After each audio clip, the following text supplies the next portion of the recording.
In the brutal, thin air above 8,000 meters, where the line between life and death blurs with every breath, two titans stand apart. Two giants, revered and feared, each holding a terrifying claim to the title of Earth's deadliest mountain. On one side, the savage mountain, K2, a pyramid of ice and rock, relentlessly technical, notoriously unpredictable. On the other, Annapurna I, a mountain of hidden perils, known for its colossal avalanches and a summit-to-death ratio that chills even the most hardened alpinists. They are the ultimate tests, the final arbiters of human ambition. But which truly reigns supreme in its capacity to kill? Welcome back to Epic Summits, where we explore the world's most dangerous and mysterious mountains and cliffs. Don't forget to subscribe and hit the bell so you never miss an adventure.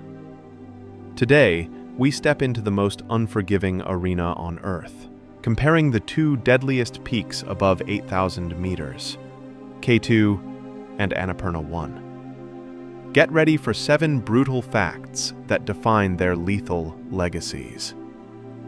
For decades, mountaineers have debated which of these giants is more dangerous.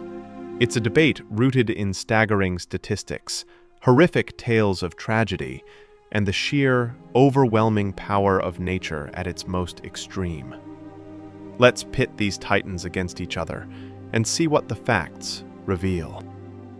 Fact 1. The summit-to-death ratio showdown. Let's start with the most chilling metric, the raw probability of dying trying to reach their summits. This isn't about Everest, where commercial expeditions can inflate summit numbers. These are true tests, where every ascent is a battle. Historically, for K2, the savage mountain, statistics show roughly 1 climber dies for every 4 successful summits. That's a staggering death rate of around 23 to 25%. For decades, this made K2 infamous. But then there's Annapurna I. Often overshadowed by Everest or K2, Annapurna holds a truly terrifying secret. Its historical summit-to-death ratio is even more grim. Approximately 1 climber dies for every 3 successful summits. That pushes its death rate to an astonishing 32%, or even higher, making it statistically the deadliest 8,000-meter peak on Earth. Annapurna's silent killer claim to fame isn't built on being more famous, but on simply being more lethal. Fact 2. Annapurna's avalanche nightmare. So, if Annapurna is statistically deadlier, what is its primary weapon? The answer is simple, yet devastating. Avalanches. Annapurna is a mountain built for them. Its sheer faces accumulate colossal amounts of snow, which then peel off in terrifying, indiscriminate waves. The infamous north face, in particular, is a death trap. Huge seracs constantly calve off, triggering massive slides. The very routes climbers take are often directly in the path of these frozen tidal waves. Many of Annapurna's victims have simply vanished, swallowed whole by the roaring white maw. Expedition tents, entire camps, and sometimes climbers themselves are obliterated without warning. This constant, unpredictable threat means that even the most meticulous planning can be rendered useless by a mountain that simply decides to shed its skin. Annapurna doesn't just challenge you, it tries to bury you. Fact 3. K2's technical terror. K2, on the other hand, presents a different kind of terror. Relentless technical difficulty and sheer exposure. From its base, it rises as a brutal pyramid of rock and ice, steeper and more sustained than almost any other 8,000er. The notorious Bottleneck Couloir, a narrow gully just below the summit, often requires navigating under massive, unstable seracs on a 50-degree ice slope. Below it, the house chimney and other sections demand expert rock and ice climbing at extreme altitude, where every move is an exhausting, potentially fatal decision. There's little room for error.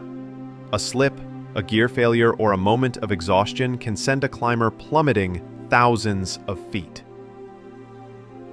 While Annapurna buries you, K2 is designed to let you fall.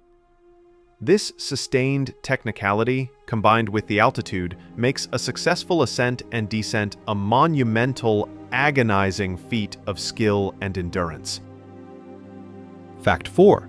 The Winter Siege, K2's recent conquest, Annapurna's enduring challenge. Winter climbing at 8,000 meters is an entirely different beast. A realm of unimaginable cold, hurricane-force winds, and fleeting weather windows. Until recently, K2 stood as the last 8,000er unclimbed in winter.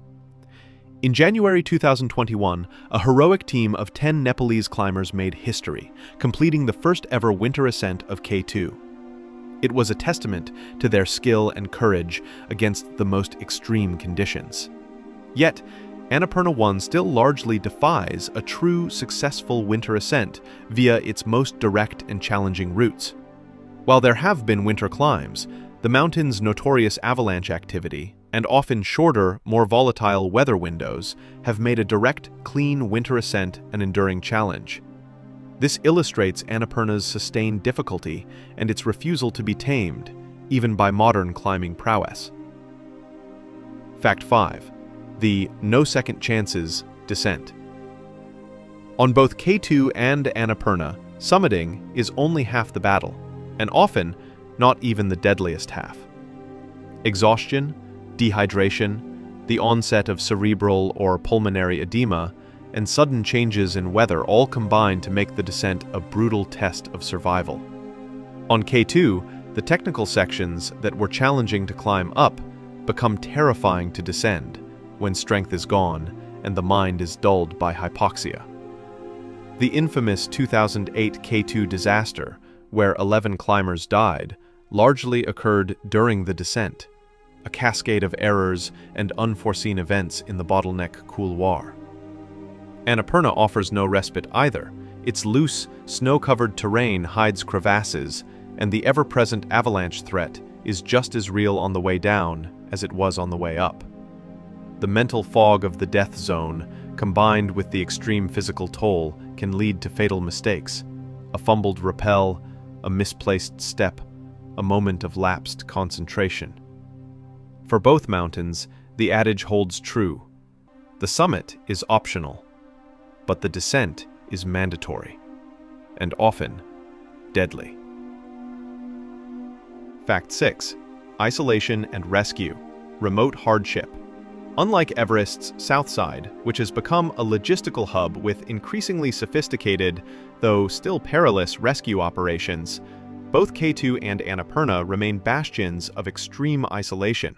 K2, situated in the Karakoram range on the border of Pakistan and China, is notoriously remote. Access is often through long, arduous treks to base camp, and helicopter support for rescues can be severely hampered by weather, altitude limits, and political complexities in the region. Getting help is not just difficult, it can be days away, or simply impossible.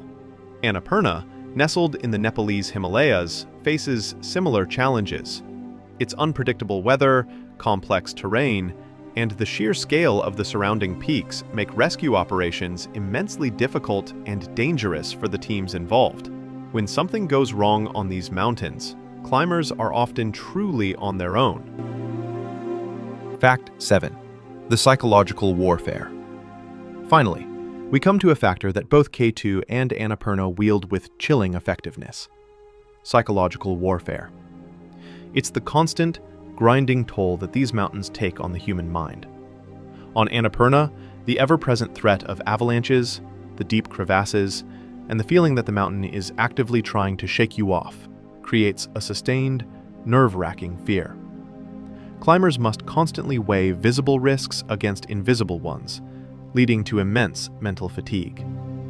On K2, it's the sheer technical difficulty, the endless vertical challenge, the extreme exposure, and the sudden, violent shifts in weather that chip away at resolve. The savage mountain doesn't just demand physical strength. It demands an iron will to push through constant fear, exhaustion, and the brutal reality of its indifference. Both mountains break climbers mentally, leading to clouded judgment, desperate decisions, and ultimately, tragedy. The battle is as much internal as it is against the rock and ice. So, which is deadlier? The statistics might lean towards Annapurna I, with its higher summit-to-death ratio, largely due to its treacherous avalanches. But K2 stands as an equally formidable foe, its technical demands and brutal storms presenting a different, yet equally lethal, challenge. Ultimately, both K2 and Annapurna represent the pinnacle of high-altitude danger. They are mountains that demand not just skill and strength, but profound respect, meticulous preparation, and an acceptance of the very real possibility of never returning. Their stories are a testament to human courage, ambition, and the unforgiving power of Earth's most ruthless peaks. Whether by avalanche, fall, or the slow, insidious grind of exhaustion and fear, these two mountains are the ultimate arbiters. They are silent, deadly giants, and their brutal facts continue to shape the legends and warnings of mountaineering. Thank you for watching. If this story moved you, please like, share, and subscribe to Epic Summits for more journeys into the world's most dangerous and mysterious peaks. Until next time, stay safe and look up.